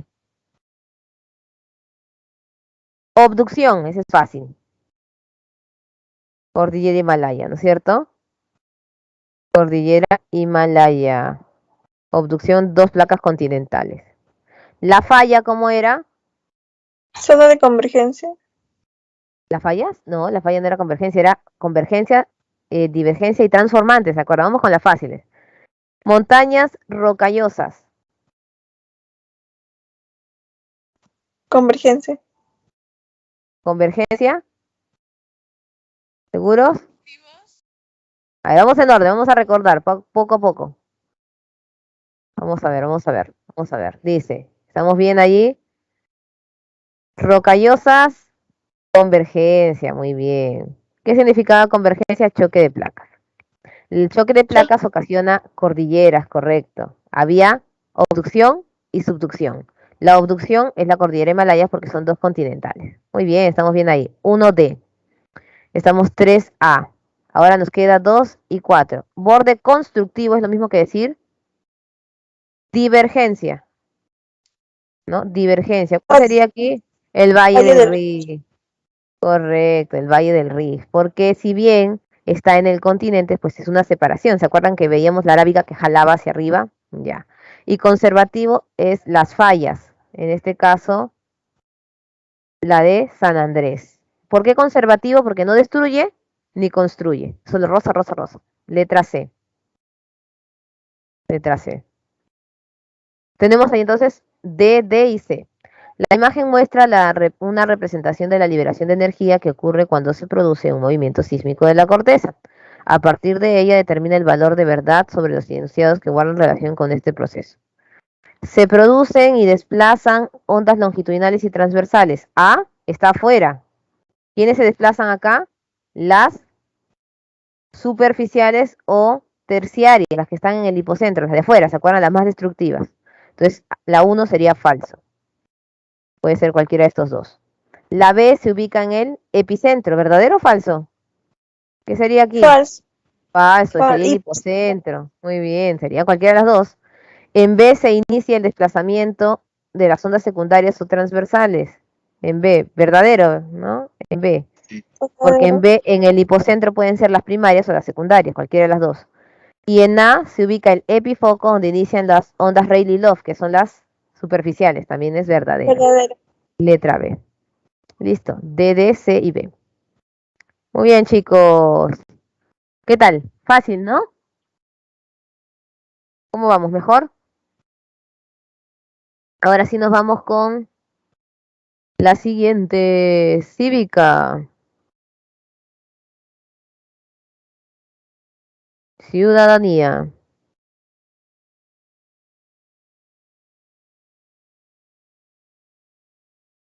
Muy bien. La ciudadanía es una condición política que se adquiere a los 18 años. Esta ciudadanía es la capacidad de ejercer tus derechos políticos. La ciudadanía es la parte política. Tú siempre has tenido tus derechos políticos, ¿no? Solo que no los podías ejercer porque todavía no tenías 18 años. Necesitas DNI. El DNI puede ser azul, que es el tradicional, o el DNI blanquito, que es electrónico, ¿no? Para poder ejercer tus derechos.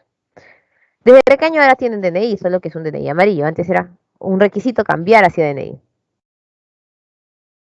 ¿Qué más? Para ser ciudadano necesitas tener la posibilidad de ejercer tus derechos políticos. Que no tengas ningún problema, ninguna situación que lo impida. Existe capacidad de goce y capacidad de ejercicio. Capacidad de ejercicio es que tú tengas la mayoría de edad, tu DNI, y puedas usar tus derechos. Pero la capacidad de goce es cuando no tienes 18 años, todavía eres menor de edad, o dos, tienes mayoría de edad, pero algo te impide ejercer tus derechos. Pues hay ciudadano en goce y ciudadano en ejercicio. Tú eres ciudadano en ejercicio si es que tienes 18 años porque no tienes ninguna imposibilidad. Esto ayuda al ejercicio y la participación ciudadana y más que todo a asegurar la transparencia. Pero ¿qué pasa, profesora? ¿Cuál es el caso de personas que no puedan ejercer sus derechos? Hay un caso, sí. Son 3 situaciones. Por resolución judicial de interdicción, por sentencia con pena privativa de la libertad y por inhabilitación de derechos políticos. Aquí vamos a encontrar la primera, que es importantísima. Privativa no es lo mismo que preventiva. ¿Entienden, chicos? Privativa no es lo mismo que preventiva. Preventiva es cuando estás encerrado por temor a que vayas a huir, pero tú sigues siendo inocente. Una persona con prisión preventiva puede postular y puede votar. ¿Se acuerdan el caso de Gregorio Santos, que postuló a la presidencia de la República estando en la cárcel? Porque él no estaba con pena privativa, sino con preventiva. Pero si tú ya estás sentenciado y tienes una culpa, ya no puedes ejercer tus derechos de participación ciudadana. 3. Por inhabilitación de derechos políticos. Esto es cuando puedes estar en la cárcel, como no, pero te dan años en que no puedes ejercer ningún cargo. Justo ponen la foto ahí de Vizcarra, ustedes saben, ¿no? Él ganó para ser congresista, pero lo habían inhabilitado. ¿Qué significa? Que por ese tiempo que le dan no puede ejercer ningún cargo político. Así de sencillo. ¿Listo? Puede ser que la persona vaya presa por 5 años y le digan, no, 5 años de prisión, pero 5 años de inhabilitación. También se puede dar el caso.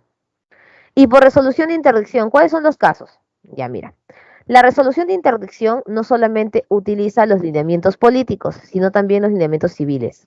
No solo la persona ya no vota o no puede postular, sino que además tiene que otra persona hacerse cargo de sus bienes. La interdicción es un juicio. Si tú ves que un familiar tiene uno de estos problemas, puedes hacerle un juicio. Es un juicio por interdicción. ¿Listo? Puedes hacerle un juicio por interdicción. ¿Cuáles son los casos? Los siguientes.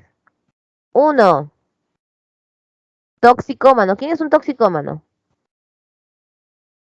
Los drogadictos. Correcto, los drogadictos, alcohólicos. Profesora, ¿tienen que estar ahí tirados sin conciencia? No, ojo, no. ¿Por qué? Más peligroso es el que trabaja y está en tu casa y también consume drogas o alcohol. Porque ¿cuál es el temor de la familia? Que vaya a empeñar algo, ¿no? Vaya a empeñar tu casa, imagínate. Vaya a usar el dinero de la renta o de algún pago para consumir drogas o alcohol. En segundo caso están las ludópatas. También tienen un vicio. Los ludópatas pueden hasta empeñarse, si es posible, con tal de seguir en el juego. También están aquellas personas que sufren de algún mal, como esquizofrenia, ¿no? O demencia senil, una enfermedad a la memoria o similar. Tenemos también síndromes que no permitan que la persona decida. 5. Problemas en los sentidos. Profesora, pero yo he visto que un ciego puede votar, claro, puede utilizar el sistema braille o ser acompañado por otra persona, pero existen aquellos que son ciegos, sordos, otros son mudos y ciegos, mudos y sordos. Entonces ellos ya no tienen como que análisis de lo que está pasando. También van los de mala gestión. ¿Qué es mala gestión? Una persona que no tenga ningún vicio aparentemente, pero el dinero nunca le alcance y utilice más de lo que se le destina en el patrimonio familiar. Entonces también se le hace una resolución de interdicción. Aquellos que tienen retardo mental menor al 69, que es decir, menor al fronterizo, etc. ¿Qué hacen en estos casos? En estas situaciones, nosotros vamos a hacer un juicio y ¿qué nos van a dar? La curatela. ¿Sabes qué es la curatela? Es cuidar a una persona de más de 18 años. Cuando tú eres pequeño te ponen un tutor, ¿no? Tutela. Pero cuando tú tienes más de 18 años te ponen un curador, que es la curatela. ¿Listo? A ti te destinan el manejo de sus bienes y además, en este juicio, esta persona queda imposibilitada de postular, de hacer trámites, no puede hacer hipotecas, nada que pueda perjudicar. Incluso están los pródigos también dentro de la lista. ¿Cuáles son tus deberes? Así como tienes derechos, tienes deberes. Honrar a la patria. Profesora, ¿cómo honro a la patria? Honrar es respeto y amor. Entonces, puedes honrar a la patria participando en una guerra. Puedes honrar a la patria respetando los símbolos patrios, que es no jugando con la bandera, reconociendo los símbolos que están en el escudo y además el cuidado de sus recursos que representan esos símbolos, cantar el himno nacional. Puede ser también cuidar la defensa de nuestro país, no solamente en una guerra, sino cuando hablan mal de él, etc. Ese es honrar. Defender la Constitución, todos debemos cumplir las leyes y hacerlas cumplir, es básico. Pagar los tributos, a la mayoría no le gusta, pero si no pagamos los tributos no podemos sustentar las obras en el Estado. Y no menos importante, participar del sufragio. Ustedes saben que el sufragio es necesario para continuar con la democracia. Mecanismos de participación ciudadana. Existen diferentes mecanismos de participación ciudadana, que es la posibilidad que nosotros tenemos de actuar en la política. Yo sé que a la mayoría no nos gustaría tener un partido político, que es lo que nos toca las próximas semanas. Quizás no todos nacimos para postular a un cargo, pero sí debemos verificar que nuestros gobernantes estén actuando de manera correcta. Tenemos ahí entonces, y esto es importante, miren, la participación ciudadana, que son los mecanismos, tenemos derechos de participación y tenemos derechos de control. Se dividen en dos, participación y control. Y estos están dentro de participación ciudadana. Participación ciudadana es fácil. Derechos de participación es hacer algo. ¿Yo puedo votar? Por supuesto. ¿Hasta qué edad estás obligado de votar? Hasta los 70 años. ¿Qué significa? Que a los 71, si quieres, ya no vas. A los 71, pero antes es obligatorio asistir allí. El voto es personal, libre, secreto. Pero ¿cómo que es libre? Es que nadie te tiene que obligar. Tienes que ir a votar por esta persona, pero tienes que es obligatorio porque si no pagas multa. No tienes que tampoco comentárselo ni siquiera a los que hacen boca de urna. Reforma constitucional. Junta 0.3% de las firmas de los que viven en todo el país, ¿no? O sea, 0.3 es poquito, no es 3%, sino 0.3.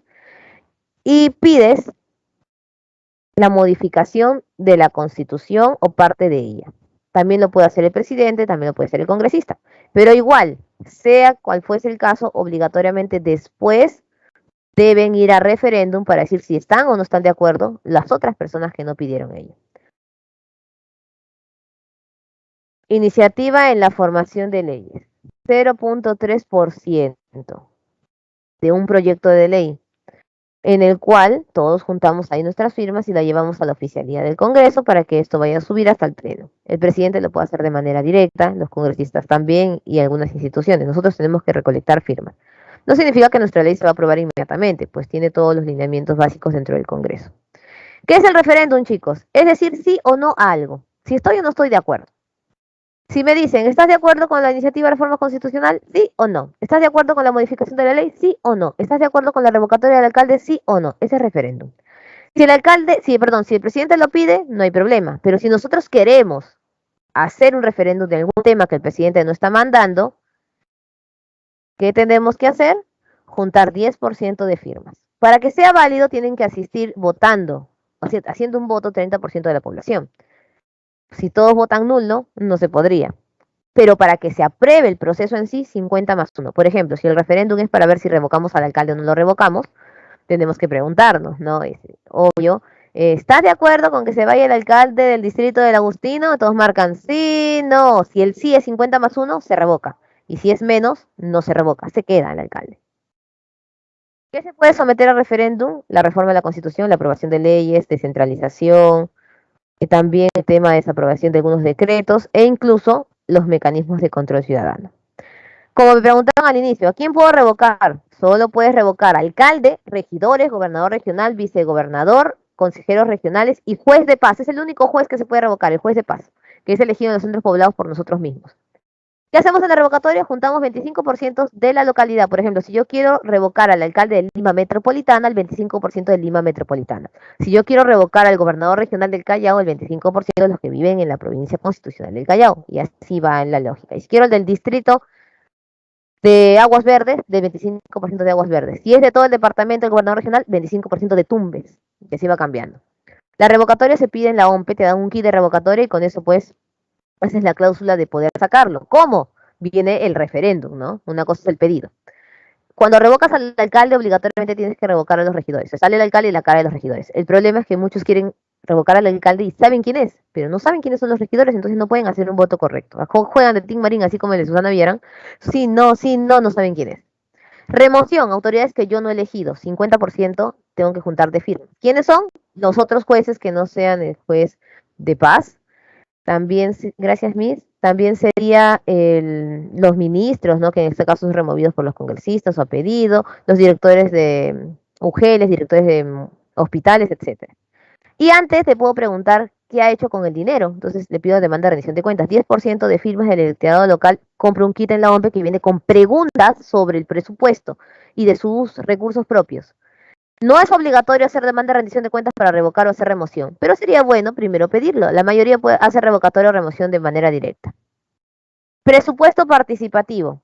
El alcalde le pregunta, ya cerramos con estos chicos, le pregunta a los que participan en las organizaciones sociales que vamos a ver la próxima semana, en qué necesitan el dinero. Por ejemplo, vasos de leche, comedores populares. ¿En qué usamos el dinero? Juntos, presupuesto participativo. Consulta previa es en lugares donde hay comunidades nativas o campesinas. Antes de poner una empresa minera, tengo que preguntarle, por ejemplo, al pueblo de Ayaninca si está de acuerdo. Esa es consulta previa, no a posteriori, no es después, sino es antes. Y consulta vecinal es si le pregunto a mis vecinos de la municipalidad si están de acuerdo con la demarcación territorial, es decir, cuando vamos a crear nuevos distritos, ¿dónde quieren estar? Listo, chicos, nos vamos ahora sí con las preguntas. Rápidamente porque tenemos que irnos a receso. Les voy narrando aquí. Tenemos 1, C de casa.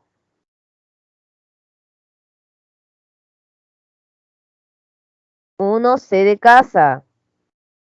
Cumplir el servicio militar con las especificaciones de fija la norma correspondiente. Saben que el servicio militar no es obligatorio ahorita.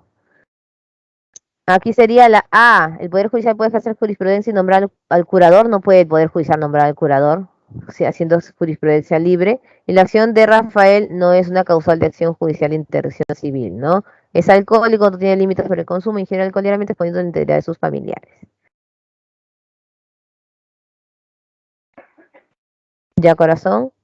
3, D de dedo. 3D de dedo, con esto cerramos ya. 3D de dedo. Y la 4, letra A.